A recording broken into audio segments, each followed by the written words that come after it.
आज हम विनोद रस्तोगी की एकांकी बहू की विदा पर चर्चा करने जा रहे हैं।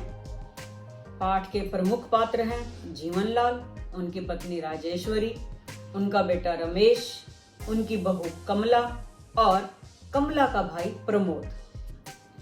बहू की विदा एक ऐसी समस्या पर लिखी गई एकांकी है जो आज भी हमारे देश में प्रचलित है, भले ही उसका रूप बदल गया है।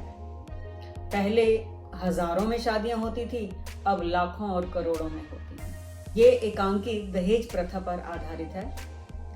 एकांकी की शुरुआत होती है प्रमोद और जीवनलाल के वार्तालाप से।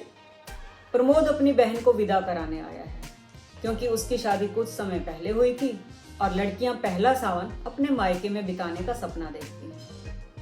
लेकिन जीवनलाल कमला की विदा के लिए तैयार नहीं है। उसका कहना है कि ना तो प्रमोद के घर वालों ने बारात की खातिरदारी ठीक से की थी और ना ही दहेज पूरा दिया था, इसीलिए उसे भरी बिरादरी में मजाक का पात्र बनना पड़ा था। वो जो चोट थी वो आज तक हरी है, उस चोट का घाव आज तक हरा है और उस घाव के मरहम के रूप में वो 5,000 रुपए चाहता है। प्रमोद उसे कहता है कि अगर वो बिना कमला के गया घर में तो माँ उदास हो जाएंगी, दुखी होंगी। तो जीवनलाल कहता है अगर अपनी माँ और बहन का इतना ही ख्याल था तो फिर अपनी सामर्थ्य का घर देखते, क्यों तुमने झोपड़ी में रहकर महलों से अपना रिश्ता जोड़ा। खैर, प्रमोद बहुत विनती करता है लेकिन जीवनलाल मानने को तैयार नहीं होता। प्रमोद उसे याद दिलाता है कि वो भी एक बेटी वाला है, लेकिन जीवनलाल को अपने अमीर होने का बड़ा घमंड है।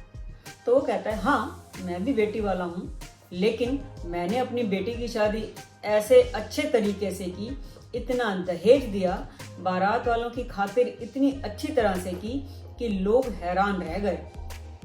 प्रमोद कहता है कि अगर रमेश बाबू होते, जीवनलाल कहता है वो होता भी तो क्या कर लेता, वो मेरा बेटा है, तुम्हारी तरह बड़ों के मुंह लगने वाला कोई बदतमीज आवारा छोकरा नहीं है। तो प्रमोद कहता है मैं बेटी वाला हूँ, इसलिए आप मुझे इतना भला बुरा कह रहे हैं। जीवनलाल का बेटा रमेश भी अपनी बहन गौरी को विदा करवाने गया था।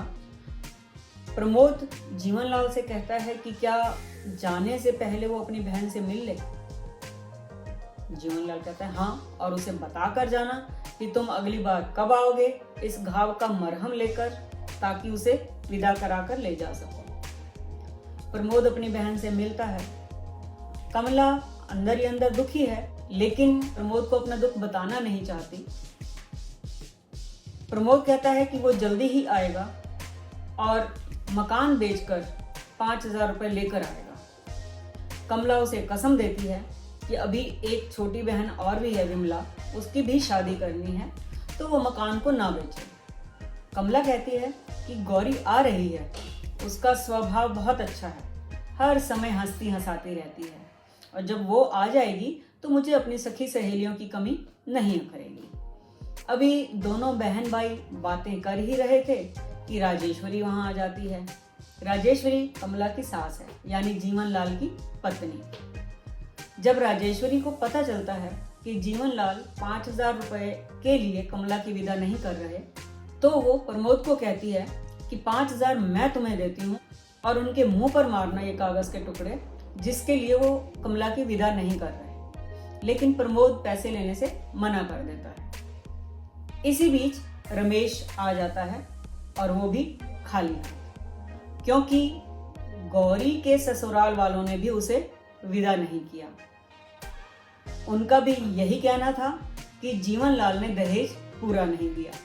अब जैसी को तैसी, अब आया ऊंट पहाड़ के नीचे। जीवनलाल को बड़ा गुस्सा आता है। वो कहता है मैंने तो जीवन भर की कमाई दे दी, फिर भी उनका पेट नहीं भरा। और राजेश्वरी कहती है अब तुम्हें पता चला कि बेटी वाले चाहे जितना भी कर लें, बेटे वालों की नाक वो हमेशा ही सिकुड़ी रहती है। जीवनलाल कहता है लेकिन शराफत और इंसानियत भी तो कोई चीज होती है। राजेश्वरी कहती है अब तुम्हें शराफत और इंसानियत याद आ रही है, अभी थोड़ी देर पहले। जीवनलाल उसे चुप कराने की कोशिश करता है, लेकिन राजेश्वरी कहती है कि मैंने बहुत सहन कर लिया, बहुत चुप रह ली, अब मैं चुप नहीं रहूंगी। अगर हर बेटे वाला ये याद रखे कि वो भी बेटी वाला है, तो सारी समस्याएं ही खत्म हो जाएंगी। और जैसा व्यवहार तुम अपनी बेटी के लिए चाहते हो, वैसा ही दूसरों की बेटी को भी तो दो। जैसे तुम्हारी बेटी के ना आने से तुम्हारा दिल दुखी हो रहा है, ऐसे ही अगर कमला नहीं जाएगी तो उसकी माँ का दिल भी तो दुखेगा। राजेश्वरी की ये सारी बातें सुनकर जीवन लाल की आंखें खुल जाती हैं और अंत में वो कमला को विदा कर देता है। ये आपका पाठ था, बहू की विदा। उम्मीद है कि आपको पाठ समझ आ गया होगा। तो आइए देखें पाठ के कुछ वैकल्पिक प्रश्न।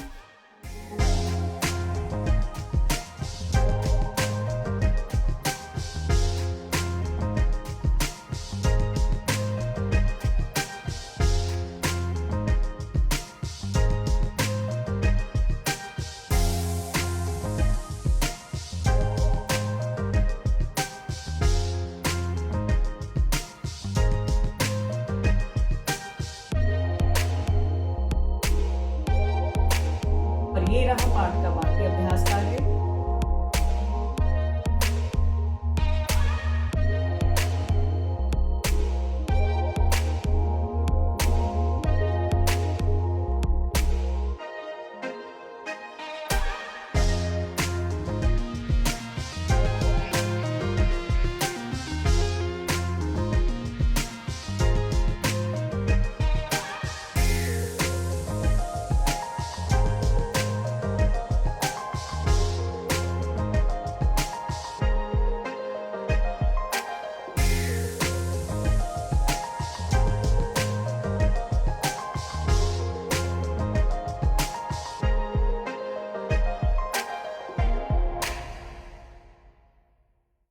तो जल्दी ही मिलते हैं एक नए पाठ के साथ। तब तक पढ़ते रहिए, आगे बढ़ते रहिए।